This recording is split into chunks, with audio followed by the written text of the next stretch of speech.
Welcome to this explainer. Today, we're diving straight into a massive vulnerability in our digital world, the hidden verified account economy that's operating right in plain sight. We're going to unpack how global identity markets have become totally industrialized, and more importantly, exactly how they pull it off. So, $30. When you hear about major breaches in digital security, your mind probably jumps straight to sophisticated state-sponsored hackers or, multi-million-dollar ransomware syndicates. We always picture complex code and massive price tags. But what we're looking at today reveals a very different and honestly much more accessible reality. Because you might be wondering, what exactly does $30 buy you in this shadow economy? Well, for just $30, illicit actors are renting entire, fully verified human identities. And to be clear, we are not talking about stolen credit card numbers or bulk hacked passwords here. We're talking about real, living people actively renting out their identities for a one-off payment. It's a completely different business model, and it is happening at a massive scale. Section 1. The Public Identity Bazaar. We're starting not in the shady, encrypted corners of the dark web, but right on the brightly lit surface web of Facebook. These massive, public groups are openly trading verified accounts for major platforms. You know KYC, right? Know your customer? It's the standard regulatory process platforms use to verify you are who you say you are. Yet a simple Facebook search pulls up groups with thousands of members acting as literal open trading floors. They aren't even hiding. They've got names like KYC Bay and Cell Market, basically operating as digital bulletin boards for illicit identity brokers. This is a perfect example of just how brazen the whole thing is. Buyers are publicly broadcasting requests to purchase verified identities for shockingly low prices. WTB simply stands for want to buy. So here, someone is looking for a fully verified Etsy account from the Philippines, and they're offering a crisp $30 bill.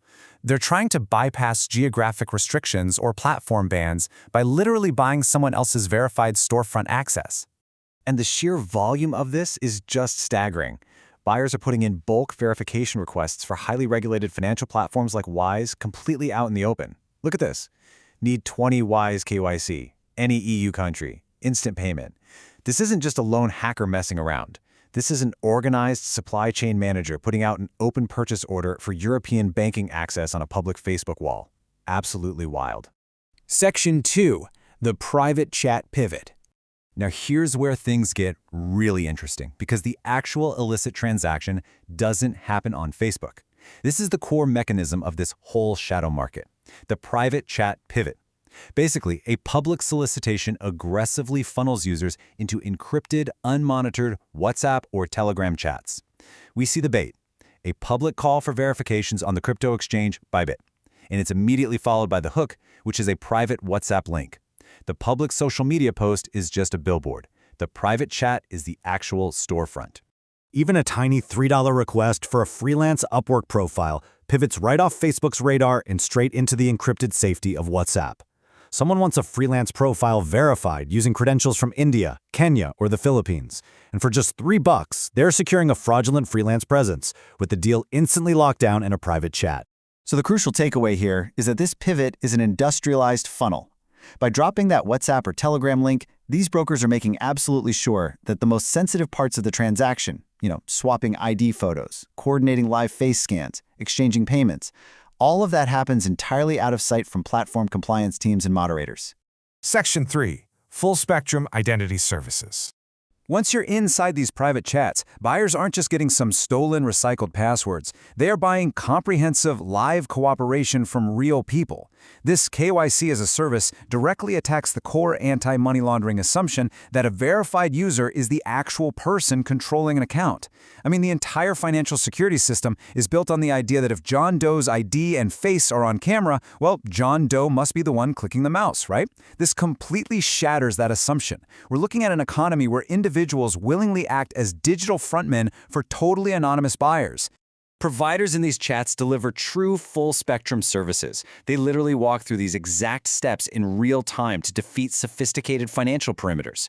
It is not passive at all. The identity seller is sitting right there on the other end of that WhatsApp chat. When the buyer initiates a crypto exchange sign-up, the seller authenticates their actual physical document. When the platform demands a live selfie, the buyer sends a link to the seller, who actively completes the live face scan.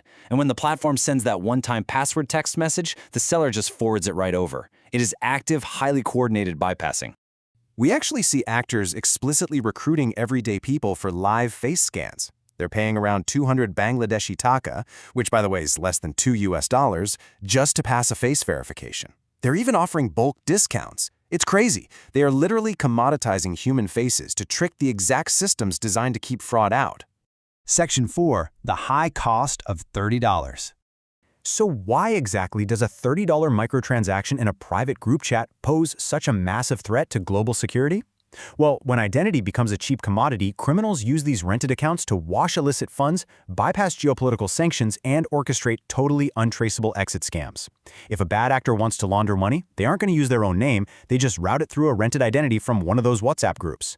If someone is stuck in a sanctioned country, they just buy an EU-verified account to access restricted markets.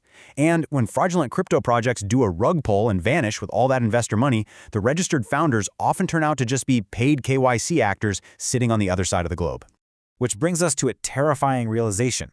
Passing a one-time verification check at the front door essentially means nothing if the identity was simply rented for the day. A KYC check completed correctly at onboarding now just provides a false sense of security. The very second that account is approved, the digital keys are handed over to someone else in a private Telegram chat. The onboarding check might have been totally flawless, but the account is immediately compromised from day one. Section 5. Rebuilding digital trust. To combat this highly industrialized counter-infrastructure, platforms are being forced to rapidly adapt.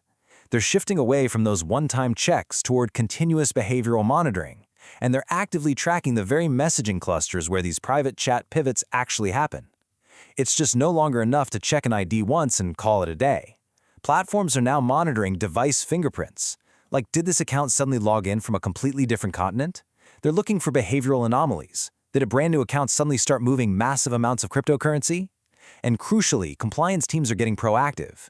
They're actually hunting down these WhatsApp and Telegram networks, identifying the sellers, and preemptively blocking those identities before they can even be rented out. As we wrap up this explainer, I want to leave you with a final thought to chew on. How can we possibly trust our digital systems when the keys to the front door are being sold right in plain sight for the price of a takeout dinner? The private chat pivot shows us that as long as there is a surface web to advertise on and encrypted channels to deal in, the human element is always going to be the weakest link in digital security. Thank you so much for exploring this with me today. Keep asking those tough questions, and I'll catch you in the next explainer.